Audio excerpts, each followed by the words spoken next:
Hello everyone, once again आपका स्वागत है यूबॉर्न एकेडमी में।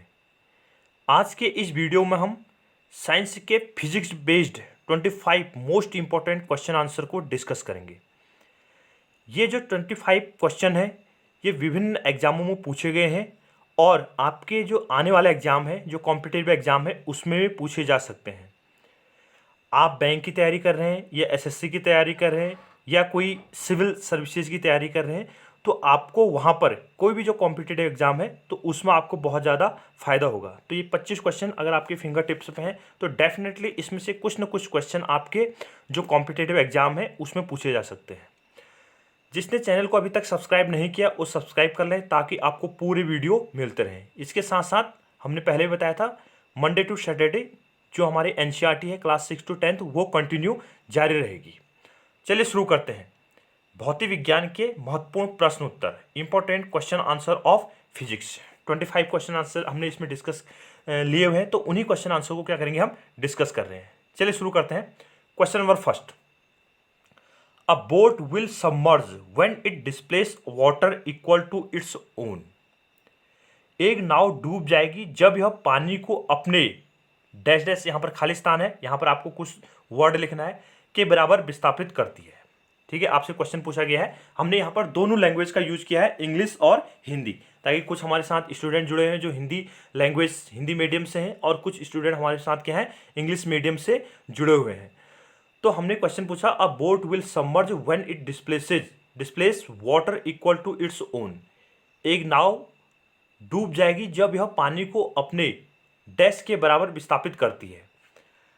आपको यहाँ पर चार ऑप्शन दिए गए हैं। एक हमारे पास क्या है, वॉल्यूम आयतन। दूसरा क्या हमारे पास, सरफेस टेंशन पृष्ठ क्षेत्रफल।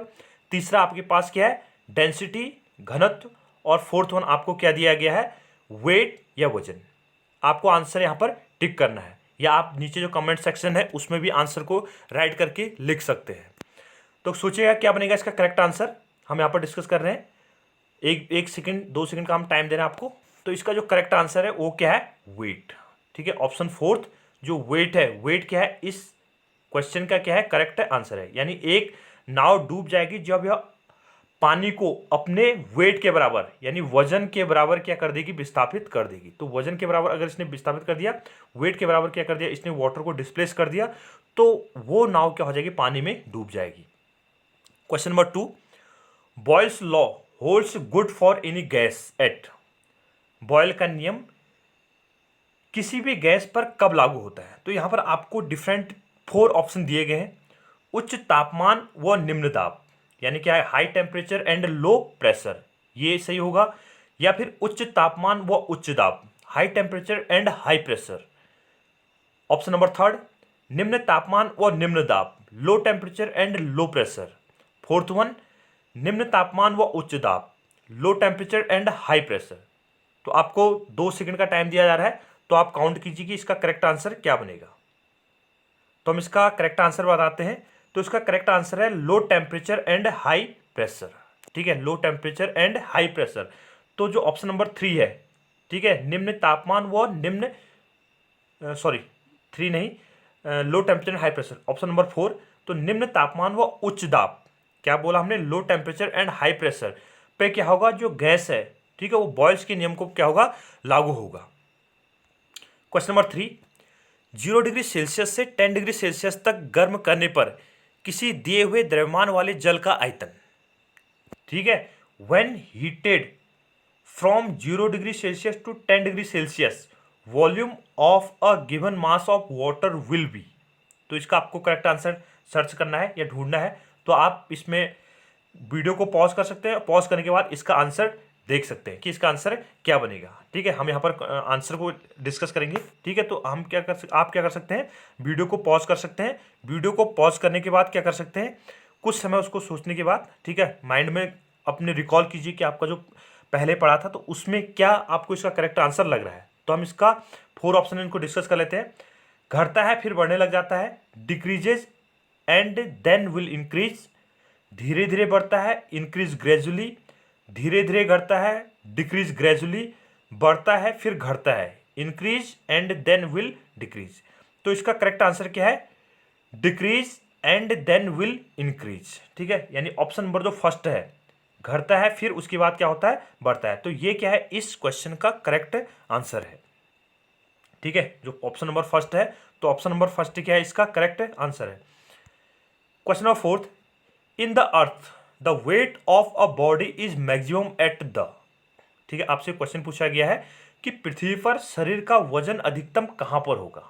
बहुत ज़्यादा इंपॉर्टेंट क्वेश्चन है। ऐसे ही क्वेश्चन जो है कॉम्पिटिटिव एग्जाम में पूछे जाते हैं। तो हमने ये डिफरेंट एग्जाम थे जो कॉम्पिटिटिव एग्जाम हुए हैं, और जो आपके जो आने वाले एग्जाम होंगे तो उसी में, क्योंकि क्वेश्चन आंसर क्या होते हैं, लगभग एक जैसे ही होते हैं। प्रत्येक एग्जाम में क्या होंगे, क्वेश्चन आंसर एक जैसे होते हैं।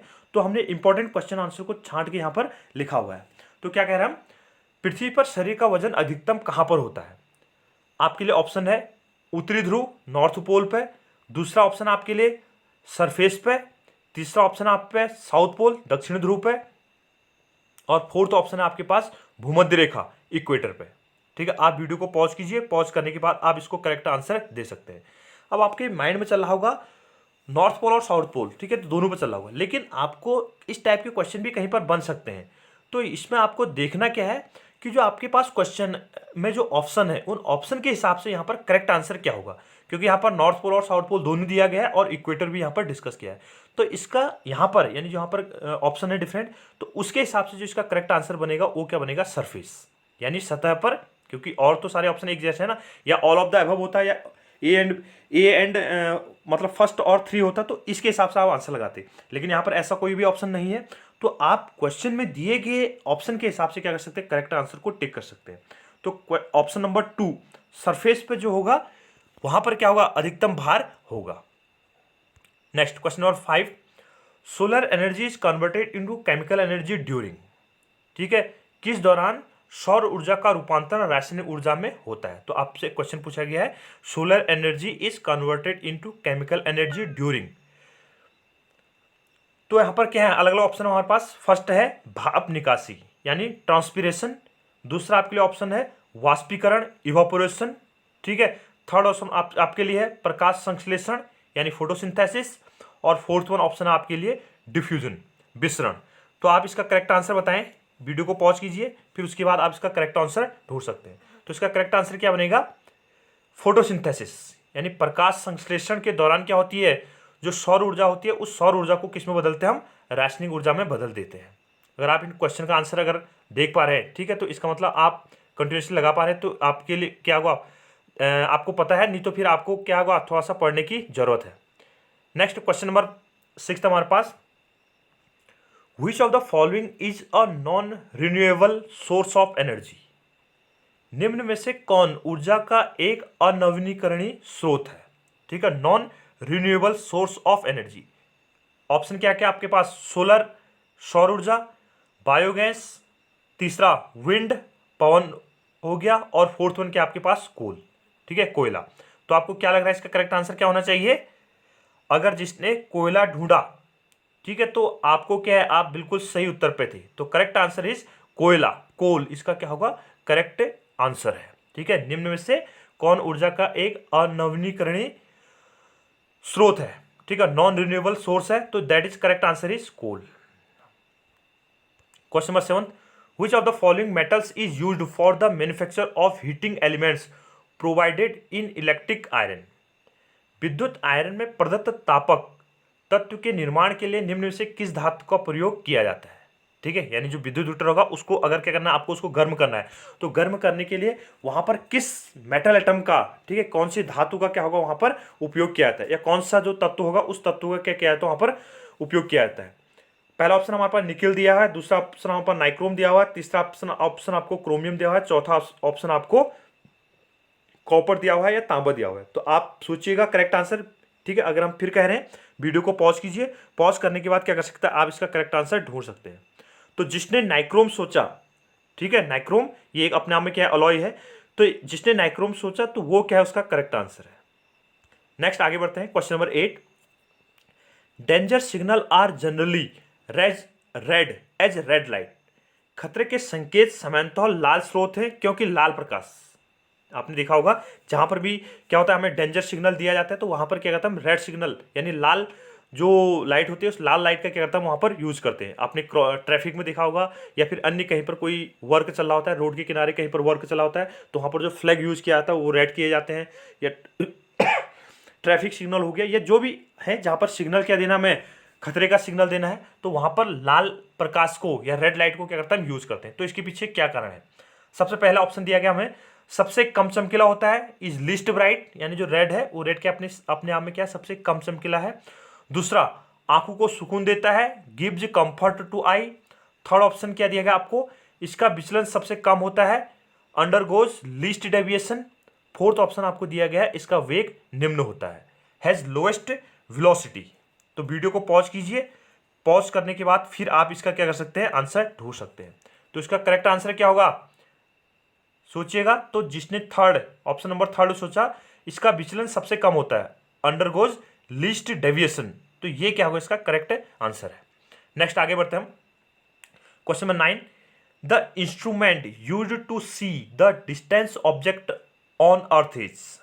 ठीक है, आपसे क्वेश्चन पूछा गया, मैं हिंदी पढ़ता हूं इसका। पृथ्वी पर दूरवर्ती वस्तुओं को देखने के लिए इस्तेमाल किए जाने वाला उपकरण है। ठीक है, दूरवर्ती यानी जो डिस्टेंस क्या होते हैं, ऑब्जेक्ट होते हैं, बहुत दूरी पर ऑब्जेक्ट होते हैं, तो उनको देखने के लिए किस ऑब्जेक्ट का हम यूज करते हैं। तो पहला आपको दिया गया है ऑप्शन खगोलीय टेलीस्कोप, जिसको क्या बोलता हूं एस्ट्रोनॉमिकल टेलीस्कोप। दूसरा ऑप्शन आपको दिया गया है टेरिस्टेरियल टेलीस्कोप। थर्ड ऑप्शन आपको दिया गया है कंपाउंड माइक्रोस्कोप। फोर्थ ऑप्शन आपको दिया गया है सिंपल माइक्रोस्कोप। ठीक है, तो वीडियो को पॉज कीजिए और कमेंट सेक्शन में जाके क्या लिख सकते हैं, आप आंसर को लिख सकते हैं या फिर आप खुद सोच सकते हैं कि इसका करेक्ट आंसर क्या बन सकता है। तो हम यहाँ पर टिक करते हैं। तो टेरिस्टेरियल टेलीस्कोप यानी क्या होगा, हमारे पास जो स्थलीय टेलीस्कोप होगा उससे क्या करता है हम पृथ्वी पर जो दूरवर्ती ऑब्जेक्ट होते हैं तो उनको देखने के लिए उसका उपयोग किया जाता है। तो करेक्ट ऑप्शन इज बी या second. Question number 10, the strongest force is in nature is. प्रकृति में सर्वाधिक शक्तिशाली बल है, प्रकृति में सबसे शक्तिशाली बल कौन सा है, तो उसको आपको क्या करना है बताना है। पहला ऑप्शन है मैग्नेटिक फोर्स। दूसरा ऑप्शन है मतलब चुंबकीय बल, इसको हिंदी में बोलते हैं, परमाणु बल या nuclear force. Option number third गुरुत्वाकर्षण बल या gravitational force. Option number fourth विद्युत बल या इलेक्ट्रिक फोर्स। ठीक है, वीडियो को पॉज कीजिए और आंसर को टिक कीजिए। तो correct answer is nuclear force. ठीक है, option number second nuclear force क्या अपने आप में सबसे ज्यादा क्या है, स्ट्रॉन्गेस्ट फोर्स है। Question number 11, global warming is expected to result in. वैश्विक तापमान का संभावित परिणाम होगा। ठीक है, global warming is expected to result it, यानी पृथ्वी पर क्या होता है ग्लोबल वार्मिंग, आप डेली न्यूज में भी सुनते हैं। ठीक है, तो डिफरेंट कार्बन डाइऑक्साइड या अन्य कोई गैसें हैं, ठीक है, जिनसे क्या होता है ग्लोबल वार्मिंग के लिए रिस्पॉन्सिबल है, तो उनका जो स्तर है वो लगातार बढ़ रहा है। तो उससे पृथ्वी पर क्या क्या परिणाम हो सकते हैं, तो ये रिजल्ट आपको एक्सपेक्ट करना है। तो आपको पहला ऑप्शन दिया गया है तट रेखा में परिवर्तन, चेंज इन कोस्टल लाइन, समुद्र स्तर में वृद्धि। सेकंड ऑप्शन आपके पास increase in sea level. Third option है आपके पास increase in level of sea, इसको सी कीजिएगा SEA, थोड़ा सा गलत हो गया यहाँ पर। फोर्थ ऑप्शन थर्ड ऑप्शन आपके पास फसल रूप में परिवर्तन, change in crop pattern. Fourth option आपके पास ऑल ऑफ द एबव। ठीक है, तो वीडियो को अगेन पॉज कीजिए और कमेंट में सेक्शन में क्या करना है, आपको आंसर लिखना है या आप खुद ही इसमें टिक कर सकते हैं। तो इसका करेक्ट आंसर क्या होगा, ऑल ऑफ द एबव, यानी जो उपरोक्त दिए गए हैं तो वो क्या है इसका करेक्ट आंसर है। तो को चेंज जो कोस्टल लाइन होती है उसमें भी चेंज होता है, सी समुद्र का लेवल भी बढ़ता है क्योंकि बर्फ पिघलेगी। ठीक है, जो ग्लेशियर है वो ग्लेशियर पिघलेंगे तो समुद्र के जल में स्तर में चेंज आएगा। फसल का जो पैटर्न है क्रॉप पैटर्न है वो भी चेंज हो सकता है। तो इसलिए क्या था इसके correct answer all of the above. Question number 12, why is difficult to breathe at high altitude. अधिक ऊंचाई पर सांस लेना क्यों मुश्किल होता है। तो आपको ऑप्शन दिए गए हैं, कम तापमान के कारण ड्यू टू लो टेम्परेचर, निम्न वायुदाब के कारण due to low air pressure, अधिक नमी के कारण ड्यू टू हाई ह्यूमिडिटी, उच्च वायुदाब के कारण due to high pressure, due to high air pressure. ठीक है, due to high air pressure हो गई। तो हमारे पास करेक्ट आंसर क्या बन जाएगा, ड्यू टू लो प्रेशर। क्या बनेगा इसका correct answer, due to low pressure. तो ऑप्शन नंबर जो सेकंड है निम्न वायुदाब के कारण क्या होगा, जो अगर हम हाई पर पहुंचते हैं तो हाई एल्टीट्यूड पर जाते हैं तो प्रेशर क्या हो जाता है वहां पर कम हो जाता है। ठीक है, वायुदाब जैसे एवरेस्ट है, तो एवरेस्ट की ऊंचाई पर जैसे जो ऊपर जाते रहते हैं तो एटमॉस्फेरिक जो प्रेशर होगा, वातावरणीय जो दाब होगा वो क्या होता है, कम होते जाता है। तो तब जाके क्या होती है, हमें सांस लेने में क्या होती है, दिक्कत होती है। Question number 13, according to the theory of relativity which of the following always remain constant. सापेक्षता के सिद्धांत के अनुसार निम्न में से कौन हमेशा स्थिर रहता है। ठीक है, एक आपके पास ऑप्शन दिया गया वेलोसिटी ऑफ लाइट, प्रकाश का वेग। सेकंड ऑप्शन दिया गया आपको स्पेस, स्थान। थर्ड ऑप्शन दिया गया आपको लेंथ ऑफ एन ऑब्जेक्ट, वस्तु की लंबाई। और फोर्थ ऑप्शन दिया गया आपको टाइम। तो इसका करेक्ट आंसर क्या होगा, वेलोसिटी ऑफ लाइट, यानी प्रकाश का जो वेग होगा वो प्रकाश का वेग क्या होगा, हमेशा स्थिर होगा। ठीक है, रिलेटिव थ्योरी आपको पता होगा, फिजिक्स के अंदर आती है। Question number 14, which of the following wavelength of light is most effective in photosynthesis. तो यहाँ पर आपको क्या है, डिफरेंट लाइट दी गई है। प्रकाश का निम्न में से कौन सा तरंगदैर्ध्य प्रकाश संश्लेषण में सबसे अधिक प्रभावी है। ठीक है, विच of the following wavelength of light is most effective photosynthesis, यानी प्रकाश संश्लेषण के लिए कौन सी लाइट सबसे अधिक फायदेमंद है। ठीक है, तरंगदैर्ध्य की लाइट जो होगी, जिसकी वेवलेंथ क्या होगी, कौन सी वेवलेंथ की लाइट क्या है, प्रकाश संश्लेषण क्या है, सबसे अच्छा है। ग्रीन हरा, येलो पीला, नारंगी ऑरेंज, नीला ब्लू। तो आपको मन में याद आ रहा होगा। ठीक है, ब्लू की क्या होती है, वेलोसिटी क्या होगी इसकी, सबसे ज्यादा होगी। ठीक है, तो ब्लू लाइट जो होगी, ब्लू लाइट में फोटोसिंथेसिस क्या होगा, सबसे तेज होगा। ठीक है, question number 15, which of the following circuit element is use to block DC in the electric circuit. निम्न में से किस परिपथ तत्वों का प्रयोग किसी विद्युत परिपथ में डीसी को रोकने के लिए किया जाता है। डीसी को स्टैंड क्या है इसका, डायरेक्ट करंट। तो डायरेक्ट करंट को रोकने के लिए किस जो सब्सटेंसेज है, ठीक है, जो कंपोनेंट है, एलिमेंट है, उसका यूज किया जाता है। पहला ऑप्शन है आपके पास धारिता, कैपेसिटेंस। दूसरा ऑप्शन है आपके पास प्रतिरोधक, रेजिस्टेंस। थर्ड ऑप्शन है आपके पास प्रेरकत्व, इंडक्टेंस। फोर्थ ऑप्शन है आपके पास डायोड। तो इसका करेक्ट आंसर क्या हो जाएगा, सोचेगा क्या बनेगा, कैपेसिटेंस। तो धारिता का उपयोग किया जाता है डीसी को पॉज यानी रोकने के लिए, हम इसका उपयोग करते हैं, ब्लॉक करने के लिए इसका उपयोग किया जाता है। Question number 16, who defined the law of gravitation. गुरुत्वाकर्षण के नियम को किसने डिफाइन किया था। आपके पास चार ऑप्शन है, फेराडे, न्यूटन, गैलीलियो, आर्किमिडीज। तो आपको याद आ रहा होगा। ठीक है, एप्पल याद आ रहा है ना, कि जो कौन से साइंटिस्ट, न्यूटन वैज्ञानिक ने क्या किया था, सेब के पेड़ के नीचे बैठे थे, उन्होंने देखा कि पेड़ से क्या हो रहा है, सेब नीचे गिर रहा है। तो न्यूटन ने क्या किया था, गुरुत्वाकर्षण के जो नियम थे, ग्रेविटेशन के जो लॉज थे, उनको क्या किया था, डिफाइन किया था। Question number 17, if the temperature of a place increases suddenly the relative humidity. जब किसी स्थान का तापमान अचानक बढ़ जाए तो सापेक्षता आर्द्रता, तो उसके सापेक्ष जो आर्द्रता होगी उसमें क्या परिवर्तन आता है, घटती बढ़ती रहती है। ठीक है, फ्लक्टुएट्स। दूसरा ऑप्शन है बढ़ती है, इंक्रीज होती है। तीसरा ऑप्शन डिक्रीज होती है या स्थिर बनी रहती है, रिमेन कॉन्स्टेंट्स। तो क्या हो जाएगी, क्या ऑप्शन लग रहा है आपको, वीडियो को पॉज कीजिए और क्या करना, आपको चेक करना है। ठीक है, तो रिलेटिव ह्यूमिडिटी क्या हो जाती है, कम हो जाती है। ठीक है, तो इसका करेक्ट आंसर क्या हो जाएगा, डिक्रीजेस। ठीक है, करेक्ट आंसर क्या है इसका, डिक्रीजेस। नेक्स्ट हमारे पास क्वेश्चन नंबर 18 है, which of the following is most elastic. निम्न में से कौन सबसे अधिक लचीला है। आपके पास अलग अलग ऑप्शन दिए गए हैं। पहला है रबर, दूसरा है गीली मिट्टी, wait clay, third one is the plastic, fourth one is the steel. तो करेक्ट आंसर क्या बनेगा इसका, स्टील। ठीक है, जो स्टील होगा इसकी जो लचीलापन है वो क्या है, सबसे ज्यादा है। ठीक है, आपके माइंड में आ रहा होगा कि रबर को हम सबसे ज्यादा खींच सकते हैं, लेकिन ऐसा नहीं है, क्योंकि उसको रिगेन भी करना है। ठीक है, तो यहाँ पर मैं बता देता हूँ, स्टील जो होता है, ठीक है, वो अपनी ओरिजिनल पोजीशन में क्या होता है, दोबारा बहुत जल्दी क्या होता है, आ जाता है। किसकी तुलना में, रबर की तुलना में।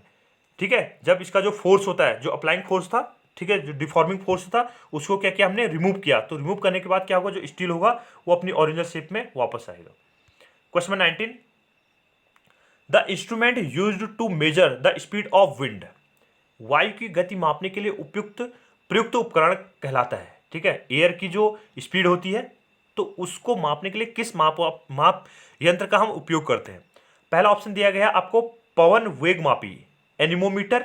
दूसरा ऑप्शन दिया गया आपको तुंग तापमापी, altimeter. Third one is the काल मापक, chronometer. Fourth one is the मात्रा मिति, डोसीमीटर। तो इसका करेक्ट आंसर क्या हो जाएगा हमारे पास, अनीमोमीटर। नेम से ही पता चल रहा है, पवन वेग मापी है। ठीक है, तो अनीमोमीटर का अनीमो मीटर का उपयोग किसमें करेंगे हम? एयर की जो स्पीड होगी उसको मेजर करने के लिए, विंड की जो स्पीड होगी उसको मेजर करने के लिए। Question number 20, a simple microscope consist of, एक सामान्य जो सूक्ष्मदर्शी होता है, ठीक है, तो उसमें क्या, कौन से जो डिफरेंट ऑप्शन है इसमें से जो करेक्ट ऑप्शन है वो करेक्ट ऑप्शन क्या करना है आपको, टिक करना है। दीर्घ फोकस उत्तल लेंस और लॉन्ग फोकस कॉन्वेक्स लेंस, दूसरा ऑप्शन दिया गया आपको लघु फोकस उत्तल लेंस और शॉर्ट फोकस कॉन्वेक्स लेंस, तीसरा ऑप्शन दिया गया आपको लघु फोकस अवतल लेंस और short focus concave lens, fourth option दिया गया आपको दीर्घ फोकस अवतल लेंस और लॉन्ग फोकस कॉन्केव लेंस। तो इसका करेक्ट आंसर क्या होगा? और शॉर्ट फोकस कॉन्वेक्स लेंस, ठीक है, और शॉर्ट फोकस कॉन्वेक्स लेंस यानी जो लघु फोकस उत्तल लेंस है, तो इसका उपयोग किसमें करते हैं हम? सूक्ष्मदर्शी में करते हैं। तो ऑप्शन नंबर बी, और short focus convex lens is used in क्या? माइक्रोस्कोप, ठीक है, तो ये इसका करेक्ट आंसर है। तो option number B is the correct. अगला हमारे पास है question number 21, the period of revolution of a stationary satellite is, भू स्थिर उपग्रह के चक्कर की अवधि होती है 365 दिन, 365 डेज, 24 आवर्स 24 घंटे, 30 डेज, या लगातार चेंजिंग कंटिन्यूसली। तो इसका करेक्ट आंसर क्या हो जाएगा?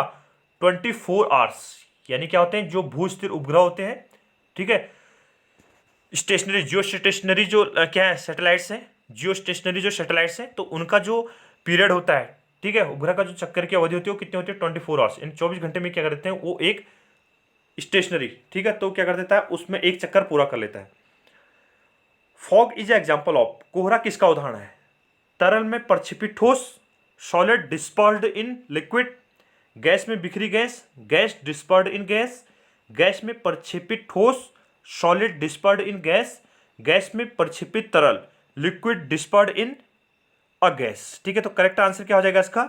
लिक्विड डिस्पर्स्ड इन गैस, ठीक है, इसका करेक्ट आंसर क्या होगा? जो ऑप्शन नंबर 4 है, तो लिक्विड डिस्पर्स्ड इन गैस यानी गैस में क्या है? प्रक्षेपित क्या है? तरल है। तो कोहरा गैस में प्रक्षेपित तरल है, liquid dispersed in gas. Question number 23, which of the following liquids has the least density, निम्न में से किन तरल पदार्थों में सबसे कम घनत्व होता है?